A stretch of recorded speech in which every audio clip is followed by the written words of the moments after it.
Atlantic महासागर में वैज्ञानिकों के खास अभियान के दौरान हैरान करने वाली तस्वीरें सामने आई हैं। इस सच ने पूरी दुनिया के शोधकर्ताओं के होश उड़ा दिए हैं। पानी के भयंकर दबाव और गहरे अंधकार के बीच तैरते पारदर्शी गिलास, स्क्विड और डरावनी मछलियों समेत 31 नई प्रजातियों का पता चला है। कई वैज्ञानिक इसे एलियन से भी जोड़कर देख रहे हैं। वैज्ञानिकों के लिए ब्रह्मांड जितना रहस्यमयी है, समुद्र भी उतना ही रहस्य अपने भीतर समेटे हुए है। दोनों क्षेत्रों में वैज्ञानिक अक्सर खोज करते रहते हैं। कई बार इस शोध के दौरान चौंकाने वाली जानकारियां सामने आ जाती हैं। एक बार फिर से वैज्ञानिकों ने ऐसा ही कारनामा कर दिखाया है। ब्राजील के तट पर 2 सप्ताह तक चले एक अंतर्राष्ट्रीय अभियान के दौरान वैज्ञानिकों ने 23 नई और दुर्लभ समुद्री प्रजातियों की खोज की है।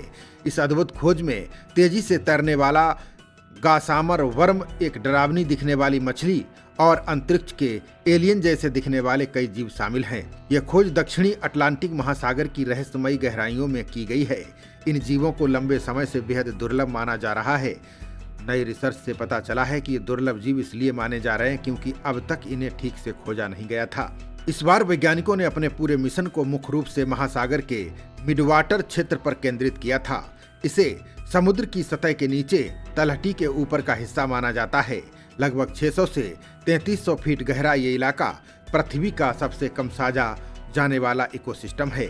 बता दें कि ये पानी के भारी दबाव और गहरे अंधकार के कारण रिसर्च के लिए बेहद कठिन माना जाता है। समुद्र के गहरे इलाके में अभी तक बहुत कम रिसर्च किए गए हैं। अभियान की मुख्य वैज्ञानिक करेन ओसबोर्न ने इस राज के बारे में जानकारी साझा की। उनके अनुसार मिड वाटर पृथ्वी का सबसे बड़ा आवास है जो अविश्वसनीय जीवों से भरा हुआ है। इस चुनौतीपूर्ण और अंधकारमय वातावरण में जीवित रहने के लिए इन जीवों ने विकास के कई अनोखे तरीके अपनाए हैं। ये वैज्ञानिकों को समुद्र के बारे में लगातार नए शोध करने के लिए प्रेरित करता है। वैज्ञानिक इस शोध के बाद हैरान हैं कि पानी के भारी दबाव में ये इतने सालों से कैसे जीवित हैं। ओसबोर्न ने कहा कि इस अभियान को पूरा करने के लिए ओशन इंस्टीट्यूट के खोजी जहाज फाल्कोर 2 का प्रयोग किया गया। साथ ही इस मुश्किल अभियान को अंजाम देने के लिए कई अत्याधुनिक तकनीकों का सहारा लिया गया।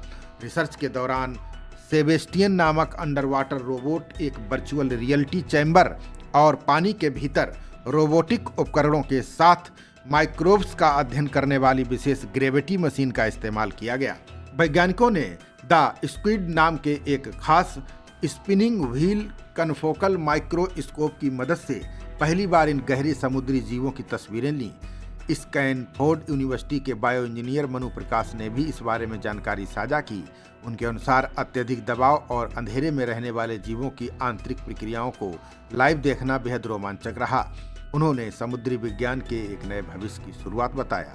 ये मिशन मरीन बायोलॉजिकल साइंस के भविष्य की एक शानदार शुरुआत है।